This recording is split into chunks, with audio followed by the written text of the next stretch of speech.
General Motors is the only one of the Detroit three to take a two-brand strategy with its pickup trucks. Of course, you have the Chevrolet Silverado, and then you have this, the GMC Sierra. Now, in the United States, GM says about 80% of those pickup trucks sold are Silverados and only 20 are Sierras, which really begs the question, is the Sierra even worth looking at?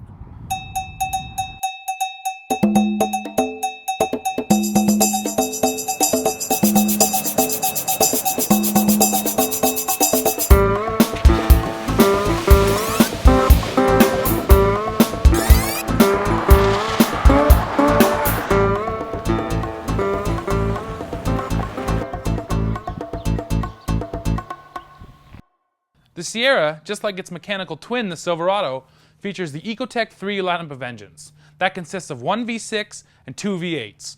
All three of those motors use the same three technologies to help you save fuel. They are cylinder deactivation, direct injection, and variable valve timing. That V6 pumps out 285 horsepower and 305 pound-feet of torque. Bump up to the 5.3-liter V8 and you'll get 355 horsepower and 383 pound-feet of torque. Finally, sitting atop the range is a 6.2-liter V8, good for 420 horsepower and 450 pound-feet of torque. Pricing for the Sierra kicks off at $25,085, but can quickly climb north of $50,000 when you check just a few option boxes. Much like the Silverado, the Sierra actually doesn't look too different from the previous trucks down the sides and around the back. But the biggest differences come in the standard features that you get on this truck that you don't get on the Silverado. Those are projector beam headlights, that different 3-bar style grille, those different styled wheels, and plastic wheel arch body moldings. All these features come together to give the Sierra a much more premium look that makes it look a lot more like a Cadillac than a GMC. One of the first things I noticed when I looked at this truck was this low plastic bit down here, which has been added to improve the aerodynamics. Now, the first time you take it off-road, that's going to get ripped right off. Now, the GMC engineers assure me that that's very easy to pop off, so if you are an off-road enthusiast, this truck can get better ground clearance. So when it comes to the interior of this truck, GM really knocked it out of the park, especially when you compare it to the old Silverados and Sierras. When GMC designed this interior, they definitely took a keep it simple approach. There's large buttons with large writing on it, big toggle switches, and the IntelliLink infotainment system is the same way. It's easy to figure out at first glance, there's no confusing buttons, it's responsive. Really, I can't find anything to complain about when it comes to the controls in this Sierra. And I have to give a special mention to the trailer brake controller and the all-wheel drive controller, which are located up to the left of the steering wheel.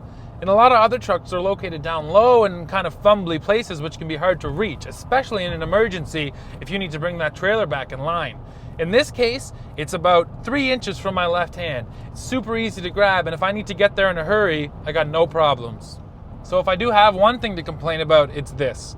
GM did a great job of differentiating their trucks on the outside, but on the inside, there's really only this GMC badge that lets me know I'm driving the Sierra and not the Silverado.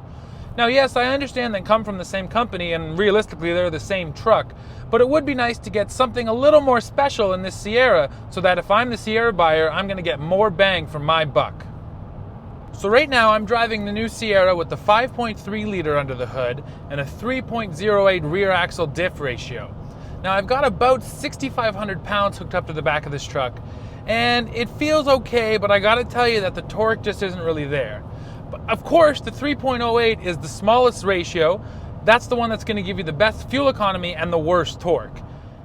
With the 3.08, I'd say it's pretty much a weekend warrior truck. If you have a fishing boat, maybe a jet ski, something that's maybe 3,000 pounds, this is gonna be the right axle ratio for you because you're gonna maximize your fuel economy and you're gonna get decent torque out of it. With a trailer around 6,000 or 7,000 pounds, however, you're definitely gonna wanna bump up to the 3.42 rear end.